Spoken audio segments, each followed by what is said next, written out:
Hello, twin flames. Welcome to your daily energy check. I'm Victoria and I'm here with your twin flame reading. We're going to take a look at what's happening with the feminine and the masculine collectives, how the twins seeing each other, what's important to know on the journey.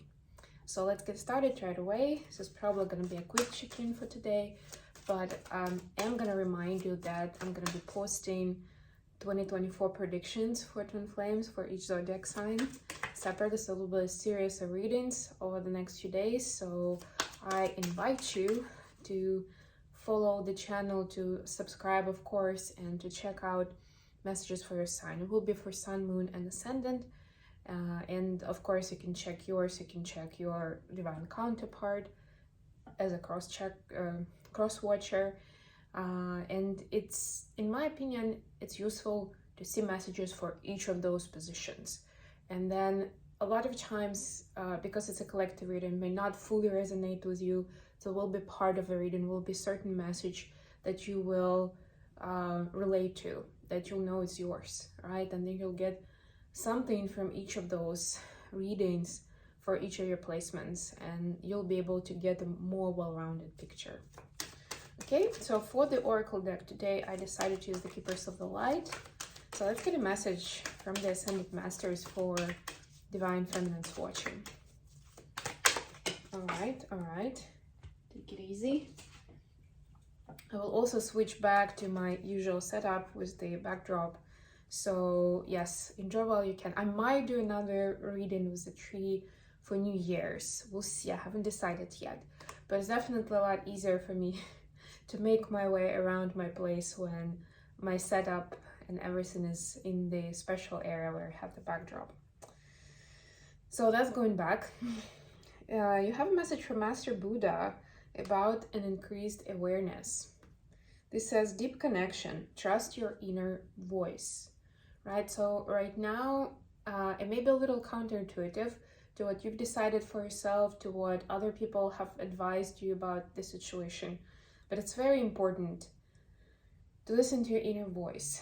And if you are having trouble listening to the answer, then maybe a good idea could be to ask a better question, maybe to ask for more details or to ask for a sign. Your higher power is with you, and help is around. As long as you ask, it will be provided to you. But it's important to stay aware, to stay alert, to observe, to be very mindful of what's happening in your life, what's coming in, who's coming in, what kind of events are happening, why, right? Journaling, big advice from me personally for this, but whatever your practice for increased awareness is, that's what you're being asked to do right now. All right, let's see what we have for the masculines. Lady Portia, Divine Order. Do what you feel is right. An important lesson is unfolding. So pretty similar in terms of using your intuition to decide what is the right action in a situation. But to me, this is also a lot about trusting the divine order, having that faith that there is divine timing at play, right? That the events are unfolding exactly the way they're supposed to, in a certain order, at a certain time, right? So it's important to stay in the rhythm. And I'm actually getting this image in my head of an orchestra or band playing together. You have different instruments, right? And each person is focused on their instrument, on what notes they need to hit, what's the time, and all of it.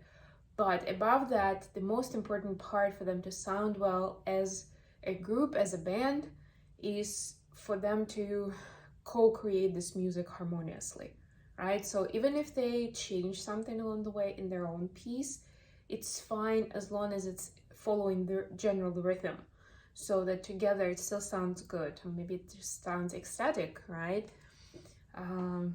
So this is like, and in this case, like our consciousness, other consciousness of people around, and the higher power, the guides, the energy itself, right? They're all playing the part, right? They're all different musicians playing different musical instruments in the story, in your life, really, right? And the way it's unfolding.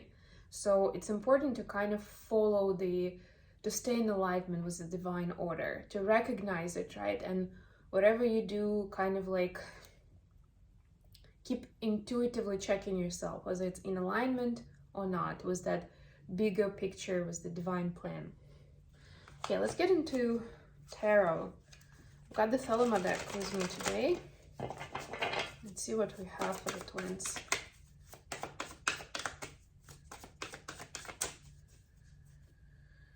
All right.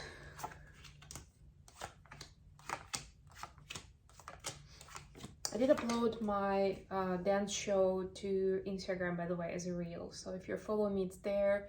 If you want me to post it on YouTube as a video, let me know in comments, by email, whichever way you feel is right. And I'll upload it then. Okay, Justice card at the bottom of the deck. Yes, so there's this big rebalancing of who's right, who's wrong, right? Like seeing, and I'm getting it's not even it's not abstract, it's a specific situation, right? Specific place where you and your divine partner are, right?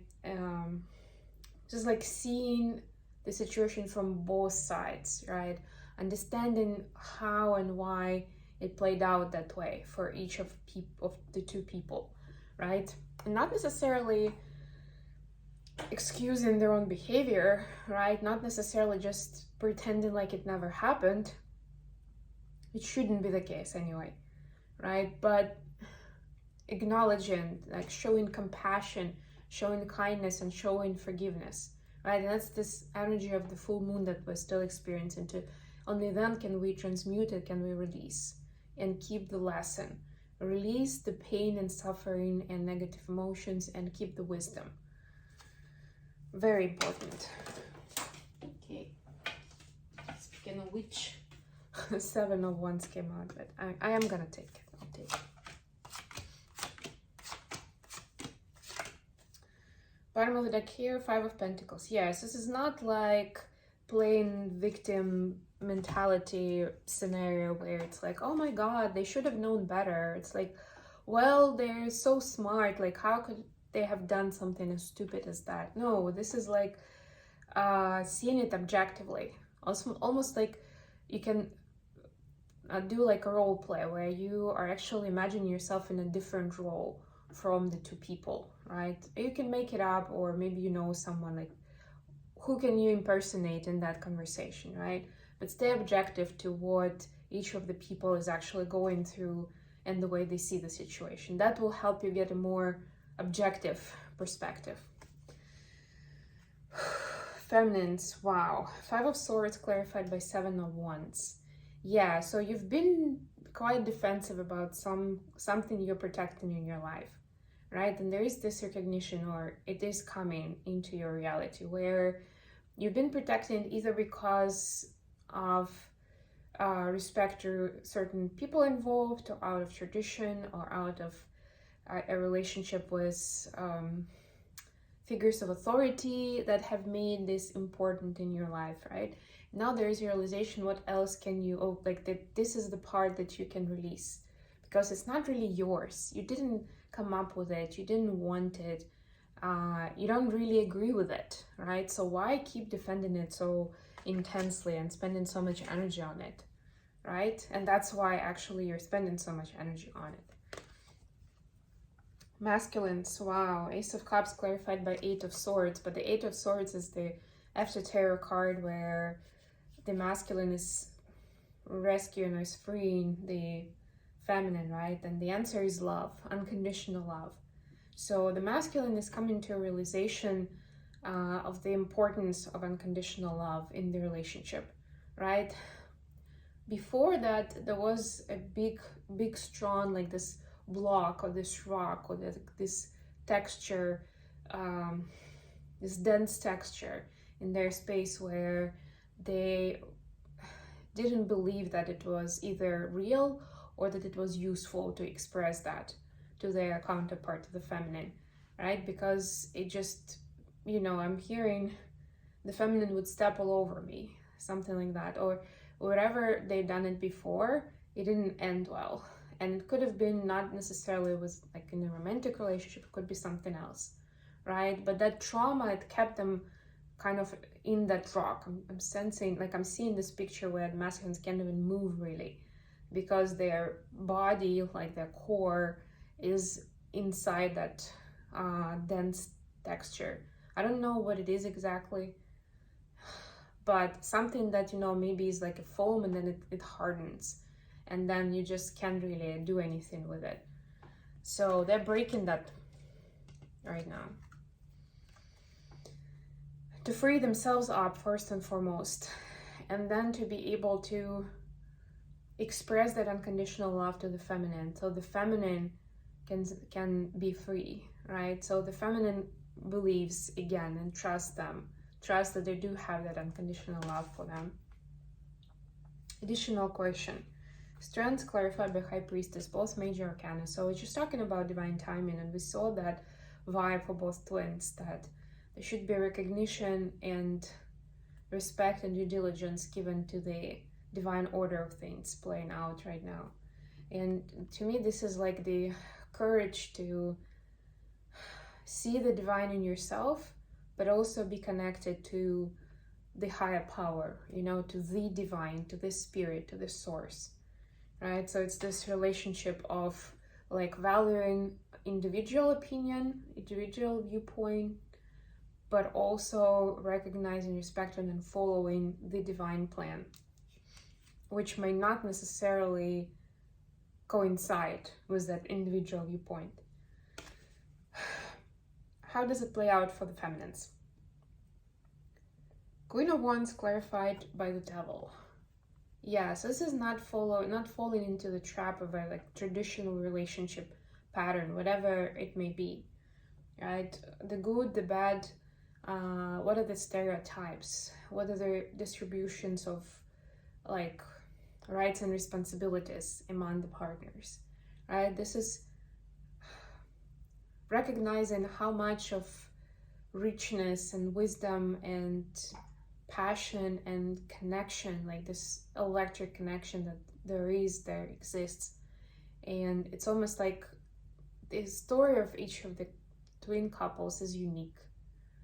And it is unique. When I started saying it's almost like, but I was gonna say, you can't really judge it, right? Or you can't follow, even if you have an example in your life where somebody built a magnificent relationship with someone else, right? And you're like, oh, maybe if you can like coach me, right? Or maybe if I follow and do the things that you do, then I can reach the same. But that's not necessarily true. And that's the mistake, that's the illusion here represented with the Devil card, right? Is this passion and fire that is the divine spark that needs to be followed, not certain example like a template that you're just supposed to blindly follow just because it worked for somebody else. Masculines, you have the Magician clarified by King of Swords. So the masculines are embracing the Magician energy, recognizing that they are the creator of their own happiness and sorrow, right? And choosing to be kind of logical and pragmatic in the way they approach things, in the way they communicate, the way they conduct themselves. So they don't blame the destiny that it did something to them, that they were not lucky, that they got punished for something, you know, but they can say, okay, this is what I want, this is what I see for myself, and inviting the universe to co-create, right? Recognizing, respecting, appreciating the divine order and divine intervention in that way, right? Like it's not taking anything from you as an individual.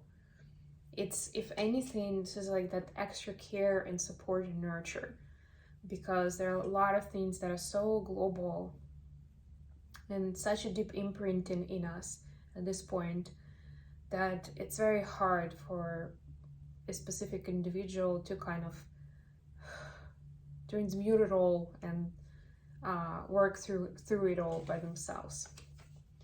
How the feminine see in the connection right now? We have 4 of Wands clarified by Ace of Wands. So there is an inspiration for getting together, for building life together. If there was a lot of fear before, right now it's turning into not just an opportunity, but an idea, or like this extra jolt of energy, and how we can make the world a kinder, better place, right? How we can build a happy life for ourselves that we never imagined before, or having with someone in a partnership, right? And helping others overcome their obstacles, their fears, and living their best life, right? All these ones here. It's a lot of that drive and enthusiasm and passion of like, yes, we can do so much together. Definitely turning fear into love and potential. Masculine, seeing the connection, the Emperor clarified by the Emperor. You can't make it up. The masculine sun, again, I was just talking about it, but essentially they're seeing that they're embracing the masculine energy in the connection, right? Like being more decisive, more responsible, kind of like shaping the way things are gonna go, right? Not just waiting, okay, is my feminine gonna hold me responsible or not? If not, then I don't really have to do anything, right? Is my feminine gonna expect XYZ from me? Like in terms of behavior, habits, communication. If not, then why should I bother? I know I'm not very good at that, but like, why would I change that if they are okay with the way things are right now, right? Like this is recognizing whether there was a specific message from the feminine that's not gonna fly, or this is more of a divine nudge. For a lot of this masculines, it is that divine nudge, because these are major arcana, a major arcana, right? It's the same card. That the divine masculine in its integrated form does not wait to see like whether they can continue be procrastinating or being scared, or they're supposed to start being mature and do something. They do not wait to see if they can take a shortcut, right? They can get away with something easy, maybe something not very honest or not very kind, but something that will get them to their goal, right? Like this is removing those things and like being very conscious of the impact, of the implications, even if it's not immediate, even if it's not for you, right? But recognizing it and taking responsibility. This is obviously a next level of awareness and maturity. Okay, I'm gonna leave it here. Thank you so much for joining me today, guys. I love you all, and I'll be back with more readings very, very soon.